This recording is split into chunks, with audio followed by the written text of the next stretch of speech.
Welcome back to another episode of the Curtis Zone. I'm your humble and handsome host, Dylan J. Curtis, and today we are doing another Evolution of episode.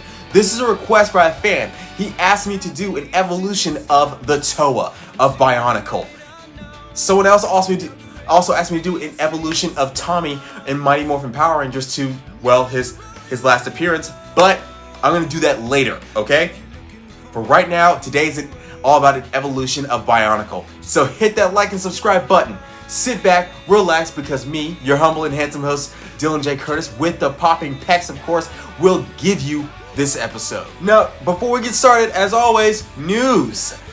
Now, here's some news from the world of Warner Brothers, more specifically DC. They have two ringers to play Supergirl, one of them being Dove Cameron, who you may remember from Liv and Maddie or Descendants. Another being Megan Donnelly, who you may remember from Zombies. Personally, I want Dove Cameron. Let's just face it, she's adorable. She can play Supergirl. The next piece of news from the world of Marvel, it looks like they are scrapping a season 2 of She-Hulk and have different plans for Jennifer Walters.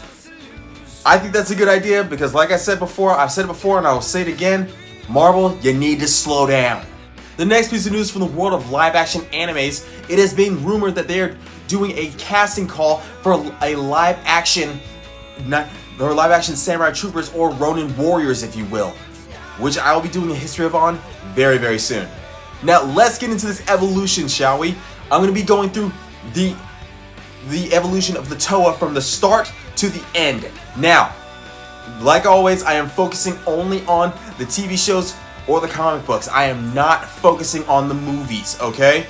However, it has been proven that the movies are related to the comic books instead of the specials, so I'm gonna have to do that. But I will give you this evolution of no problem. It's gonna be great. I hope that you sit back, relax, enjoy, and remember, like and subscribe.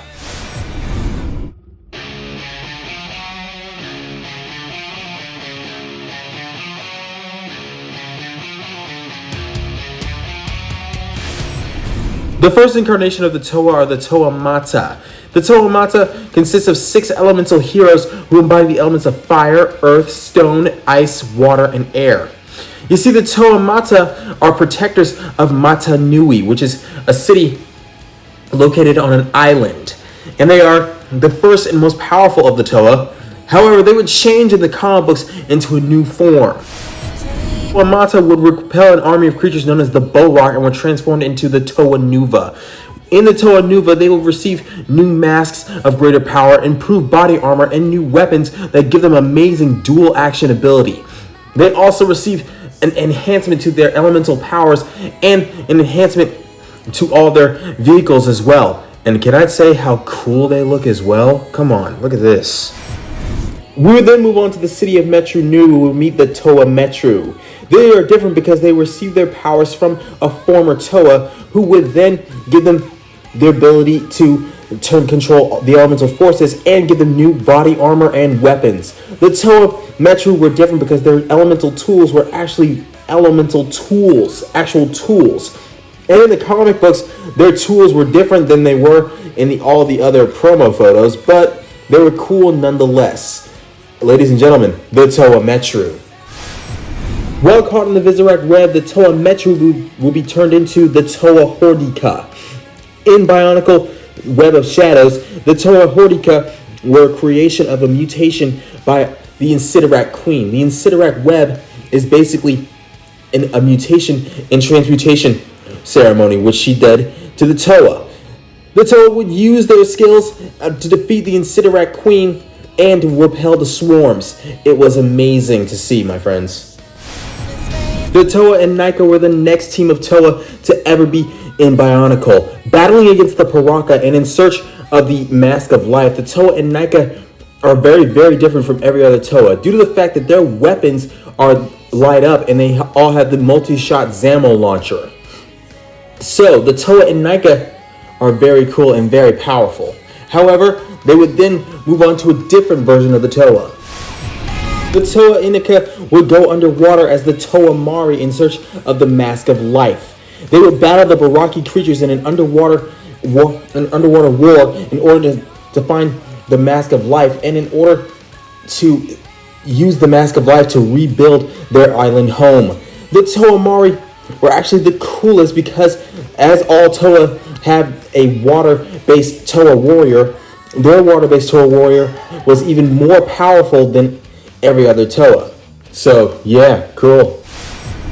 From the sea, you would go to the skies, where we would meet the Toa Mystica. The Mystica and Bionicle, based mostly in the swamps of Karta Nui, and they were looking for the legendary Keystones. The Keystones would open up a new portal into a new place where we will find more Bionicle weaponry. And those Bionicle weaponry were known as the Bionicle Battlecraft, with amazing design and amazing power and amazing weapons. Mystica from Bionicle, they were pretty cool, my friends. Next incarnation of Bionicle will be the new Glatorians, as we saw in Bionicle The Legend Reborn. The Glatorians were betrayed as gladiators of an arena, but they would be turned into Toa warriors when Mata Nui, who wields the Mask of Life, would transform their weapons and turn them into a team of Toa and defenders of the Glatorian legends. So yeah, there's that. Turn the frown upside down. The next incarnation of Bionicle are the Bionicle Stars. In this Bionicle Stars, arch enemies from a distant past have come back to wreak havoc. But 3 heroes who are champions of countless battles are opposed against them, and they're all looking for the legendary golden armor of Bionicle. It was a very fun and very interesting story of Bionicle. I read the comic books. It was awesome. The final incarnation of the Bionicle are the remake of the Toa Nuva, which premiered on Netflix. I gotta tell you, I love this version of the Toa Nuva. Not only were they looking for the golden mask of control, but they were also had this new look which made them bigger, stronger, faster. It was pretty cool. And they also had the elemental creatures which could click to their backs and give them all new amazing powers. I recommend watching it. And just like that, another episode of the Curtis Zone has come to a close, ladies and gentlemen. I ask that you hit that like and subscribe button for more content. I ask that you make a request for any episode, a history of, a top 10, an evolution of, a how powerful would, or just a pull list episode. If you have any questions, comments, concerns, just leave it in the comment section down below and I'll get back to you, okay? I always get back to you, okay? Hey, this episode was a request. I love you all. I'll see you soon. And remember, like and subscribe. If you regret, you got me thinking about when you were mine.